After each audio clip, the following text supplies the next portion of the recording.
Hello này kia lịch chơi rồi Mitsubishi Clip là ba hiệp trong lan để cuối to hay nào khi cho nó tháp set này ca thua lan mà cho nó cuối lan đi vô máu bên mà khi máu hụt mây những cái cuối vô máuคือจะhai tầm đo lan đi chân chậm ơi nhưng hai bên on nè như mới chạy to 10 lan đi đường thơ hai chị chạy chị bay bị chạy cái nào như mới bay phát chân mà nào kia gồm trăm vú ở lấy xôm từ tôi snap phim xe này ca thơ bỏ trên nó được នេះបងប្អូនអាចមើលបាននៅសភាពនៅរយន្តចាក់ស្ដែងដែលយើងបានយកមកគឺមើលទៅមានសភាពថាចាស់និងទៅត្រង់ខ្លាំងមែនតើមិនថាផ្នែកខាងក្នុងផ្នែកខាងក្រៅ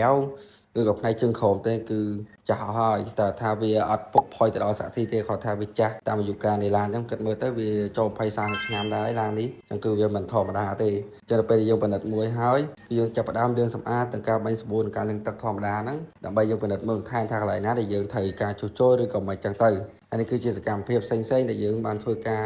នៅផ្នែកខាងក្នុងទាំងកៅអីទាំងតាបលយទៅគឺយើងរើចេញអស់ហត់ទុកទេ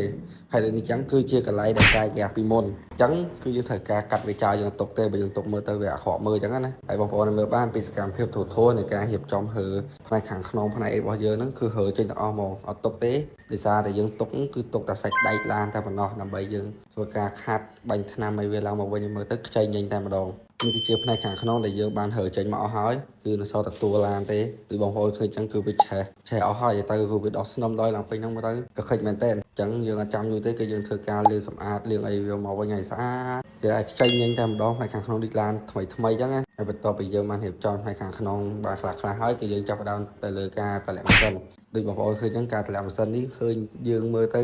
ធ្វើលឿនធ្វើអីចឹងតាមពិតមិនមែនលឿនតែនេះដោយសារតែវីដេអូវាដើរលឿនតែថានៅខាងក្រៅវិញគឺយើងចំណាយពេលយូរដែរក្នុងការដោះនៅផ្នែកប្លង់ម៉ាស៊ីនតម្លាក់មកហ្នឹងគឺយើងត្រូវការបច្ចេកទេសនិងភាពអត់ធ្មត់ខ្លាំងមែនទែនក្នុងការតម្លាក់ម៉ាស៊ីននេះហើយម៉ាស៊ីននេះគឺយើងអត់រៀបចំឲ្យច្រើនទេគ្រាន់តែយើងរៀបចំមកឡើងមកថ្មីវិញបាញ់ថ្នាំបាញ់អីនិងជួសជុលនៅផ្នែកមួយចំនួនដែលវាលេចប្រេងម៉ាស៊ីនលេចអីចឹងទៅដូចម៉ាស៊ីននេះចឹងគឺយើងមើលទៅគឺឃើញវាលេចតាមតម្រងចឹងយើងខំតែធ្វើការដូរនៅតម្រងឬក៏មិនចឹងទៅគឺអូខេហើយផ្នែកហ្នឹងហើយបន្ទាប់ពីយើងតម្លាក់ម៉ាស៊ីនតម្លាក់អីផ្សេងជើងខោមកហើយអស់គឺយើងចាប់ផ្ដើមទៅលើការកាត់ទៅលើកន្លែងដែលកាយគេចេញតែម្ដងដើម្បីយើងធ្វើការដាក់ដែកមកថ្មីវិញគឺយើងប្រើជាដែកស្លឹកវិញណាដើម្បីបិទចិត្តស្មើហ្មងគឺយើងអត់ទុកសម្រាប់ទុកកង់ស្គរទុកអីទេដោយសារវាអាក្រក់មើលពេកចឹងគឺយើងត្រូវការកាត់ចោលហើយនេះគឺជាផ្នែកផ្សេង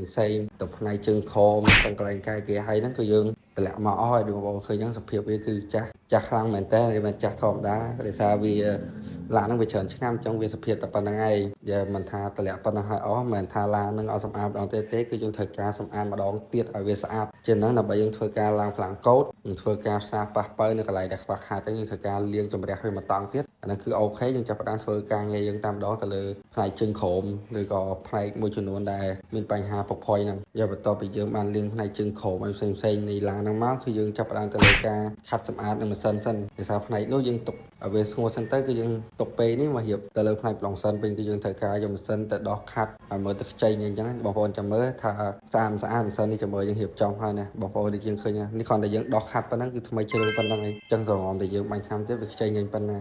ហើយនេះគឺជាផ្នែកជើងក្រោមដែលខ្ញុំចង់បង្ហាញដល់អ្នកគ្នាគឺកន្លែងដែលវាពុកផុយហ្នឹងគឺវាមានសភាពបែបហ្នឹងឯងចឹងយើងអត់ទុកទេគឺយើងចាប់ផ្ដើមផ្សារប៉ះពៅកាត់ដៃកាត់អីហ្នឹងមកឲ្យស្អាតដើម្បីយើងបំពេញចន្លោះខ្វះខាតដែលយើងបានមកឃើញពីរយន្តមួយនេះដែលយើងត្រូវការរៀបចំវាមកវិញឲ្យស្អាតយើងឲ្យស្អាតផ្លឹងមកមិនយកឡាននេះស្អាតមកយកទេហើយបងប្អូនមើលវីដេអូនេះកុំភ្លេចដកដង្ហើមផងដោយសារវីដេអូហ្នឹងគឺខ្ញុំដាក់ច្រើនមែនតើនៅផ្នែកដែលយើងរៀបចំទៅលើឡាននេះគឺសឹងតាបានចូល